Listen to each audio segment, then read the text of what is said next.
Hello and welcome to the Innovate for Cities Conference, plenary number 4. I'm Kathy Oak, joining you from Melbourne, Australia. I welcome you to this conference. Before I hand over to the hosts of this plenary, I have some short housekeeping and some conference messages.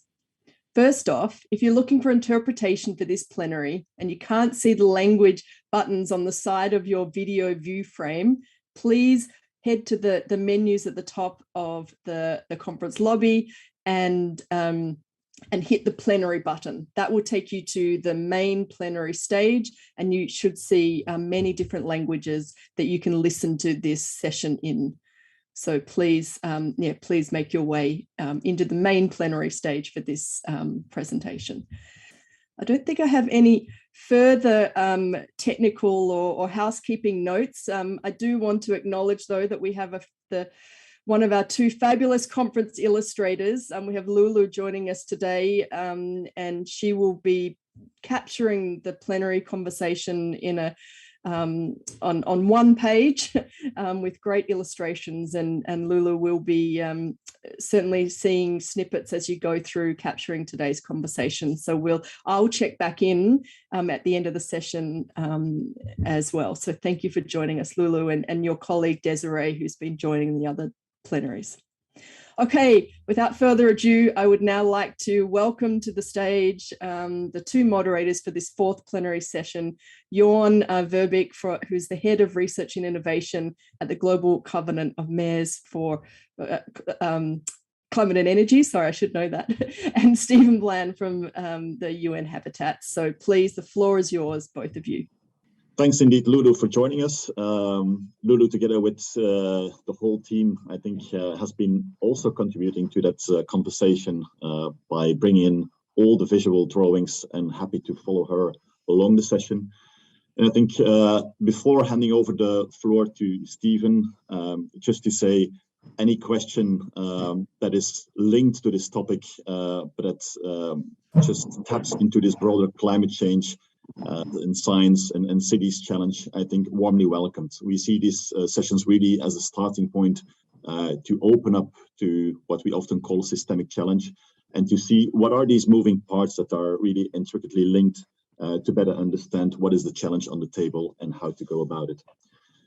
So happy to now pass the floor to my co-host, Stephen. Stephen, the floor is yours. So much, Jorn, and it's great to be with you all this morning, early morning here in Cape Town in South Africa, even earlier for some of our panelists, and wherever you're joining in the world, you're very welcome.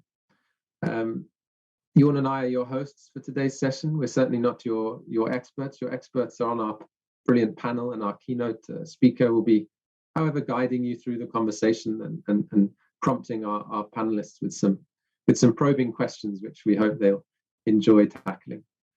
As mentioned, this is the fourth plenary of the conference, and first of all, I want to introduce a short video that we have at the beginning, which I hope our technical crew can cue now, just before we move to our keynote.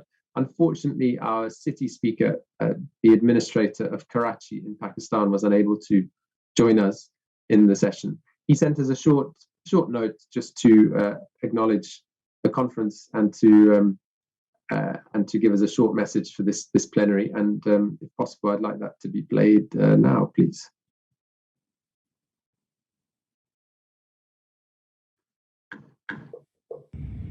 I wish to congratulate the organizers, UN Habitat, for conducting this fantastic conference on a very important issue that is very relevant to everything that we do in these times. As we all know, global warming and climate change is an issue that everyone faces right now. And like any other country in the world, our country is also faced with this global challenge. I feel that the city of Karachi, which is approximately a city of about 30 million people, is severely plagued with the issue of global warming due to the paucity of trees, due to the lack of priority given to such green zones or urban centers, open spaces for the people.